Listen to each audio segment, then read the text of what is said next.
I'm not a storyteller, but Cambodia has shared with me many stories. Today, I want to share with you one of those stories that inspired me to provide service through service. Cambodia has two sides. 2.5 million visitors flocked to the majestic Angkor Wat temples this past year. Yet, 30% of the country still lives on 45 cents or less a day. I first visited Cambodia in 2006 while I was a student studying hospitality in university. I began to ask myself, how does Cambodia utilize this growing hospitality industry to alleviate poverty in local communities? How can I empower underprivileged Cambodians to be trained and skilled for these positions? These questions made me realize that I can use my background in hospitality to make a difference. A couple of years later, I quit my corporate job, packed up my apartment, and moved to an orphanage in Phnom Penh, Cambodia. I came without a phone, without a computer, and I was eager to immerse myself in this new community. I ate 3 meals a day with 100 energetic and screaming children and began to learn more and more about the Cambodian context. Although Cambodia is booming in tourism and economic growth, deep down, it's a country rebuilding itself from the genocide. During my time in Cambodia, I have met people who have experienced hunger, homelessness, and illness.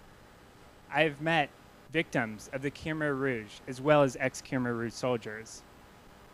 I've met young people who have suffered from drug addiction and girls who've been exploited for sex. Despite all that the Cambodian people have been through, they continue to remain resilient.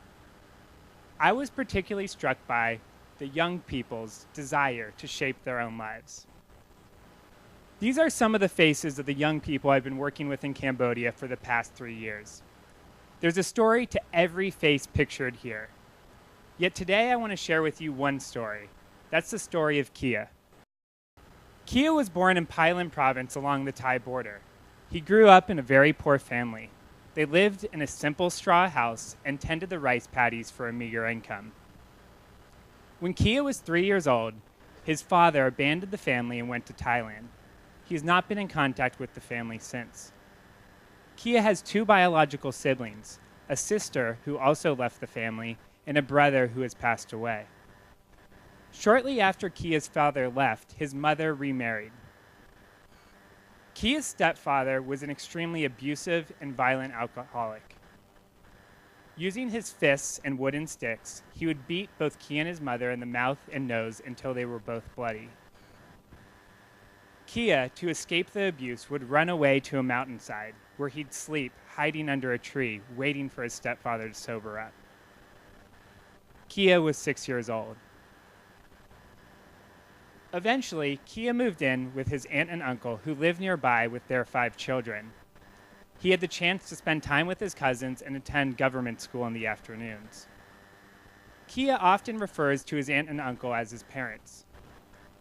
Early one morning, when Kia was 13 years old, his aunt and uncle went to the nearby market to buy items for their daughter's wedding. On the way to the market, the road was blocked by bamboo trees. Kia's uncle got off the motorbike to remove the barricade. Suddenly, a robber came out and shot Kia's uncle and stole his money. The robber told Kia's aunt to get off the motorbike and go home. She refused, saying that she could not live without her husband. The robber shot her as well. After the deaths of Kia's aunt and uncle, him and his cousins were left without any support. They were brought to the capital city of Phnom Penh to find an organization that could take them in. During their search, they spent many nights sleeping on the streets. Eventually, they found an orphanage that was willing to accept them. Orphanage life was not always easy for Kia. He spent a lot of time alone and crying after being beaten and teased by the other students there. Eventually, however, Kia began to feel like the orphanage was his home. It was at this very same orphanage where I first met Kia. Hearing his stories and others I had been told, I was inspired to provide a service to these students. In 2009, I started a hospitality education and training program at the orphanage where Kia lived. This has since become our organization, EGBOK Mission.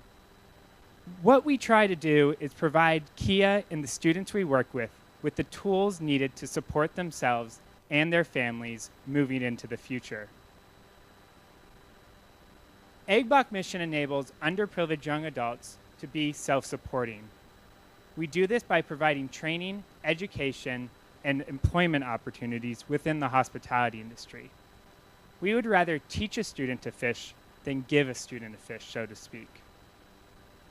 I've always seen hospitality service and community service as being closely connected. I see service not as an industry, but instead a way of living and treating others. This is what providing service through service really means to me. EGBOK Mission enables young adults to be self-supporting. We do this by providing training, education, and employment resources. So I want to return to Kia's story, and that's seeing him grow from an undisciplined teenager into a responsible and driven young man. I've had the pleasure of seeing Kia grow from this life in the orphanage where he was dependent upon this lifestyle to now being able to support himself. During the hospitality class that I taught him, Kia got his first glimpse into the hospitality industry. He was able to visit a hotel for the very first time. He decided that he wanted to pursue a career in hospitality. Through the support of our organization, he enrolled in the best hospitality school in Siem Reap while interning at a Coors Sofitel. Today, Kia works for Le Méridion's 5-star hotel in Siem Reap as a waiter in their fine dining restaurant. Today, when I visit Kia on the job, he greets me and he says, "Welcome to my hotel." He now earns over 3 times the average annual income in Cambodia. Every month, he saves a portion of his income for university, as well as sending money home to his terminally ill mother. Kia is ambitious and motivated. He one day aspires to become a manager and one day would also like to operate his own Italian restaurant. Kia is the example of one of the students I've worked with who's made a life for himself.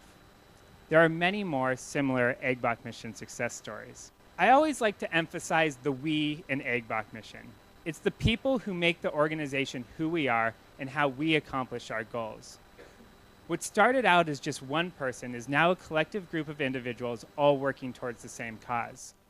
We are students, we are educators, we are mentors, we are hospitality professionals, corporate partners, and volunteers. We work together to bring education and training to underprivileged Cambodians so that they can work in the hospitality industry. All of us here today are also part of a global community, all with our own ideas. We're accountants, lawyers, doctors, teachers, architects. We all have our own skills that we can apply towards helping others achieve their dreams. I'm not saying that we all have to leave our jobs, start an organization, and move halfway around the world to a developing country. However, we can set aside a little time each day to apply what we do to help others. I was personally inspired to use my background in hospitality to help others. The students I've worked with have been inspired to change their lives. What is it that inspires you? Thank you very much.